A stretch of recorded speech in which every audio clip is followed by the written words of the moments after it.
నమస్కారం అండి. నా పేరు doctor Sharath, consultant neuro physician at City Neuro Centre, Tirumalagiri. మనము ఈరోజు ఒక కండరంకి సంబంధించిన సమస్య గురించి తెలుసుకుందాం. ఇది కండరాలకి వేరే చాలా కారణాల వల్ల సమస్యలు రావచ్చు. కానీ ఇందులో ఒక వెరైటీ ఏంటంటే మయోసైటిస్ అంటాం. అంటే కండరం లోపల ఉన్న కణాలలో వాపు వస్తుంది.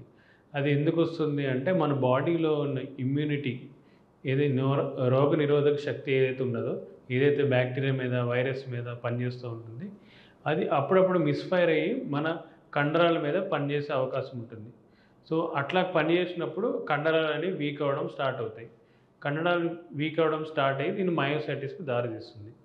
ఈ మధ్యనే ఒక ప్రముఖ సినీ తార కూడా ఈ యొక్క వ్యాధికి మనం సఫర్ అవుతున్నట్టు మనం తెలుసుకున్నాం.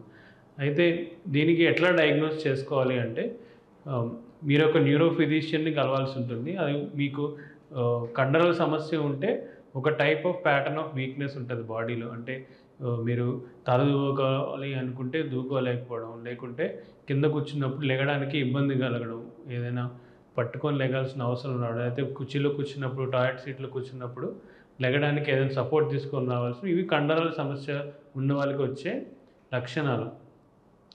సో ఇది ఇట్లా వచ్చింది అని తెలిసినాక మీరు ఒక న్యూరో ఫిజిషియన్ని కలిస్తే ఈఎంజీ టెస్ట్ అని ఒక కండరం టెస్ట్ ఉంటుంది. అంటే దానికి ఒక కండరం లోపల సూది పెట్టి అది ఎలా పనిచేస్తుందని చూస్తారు.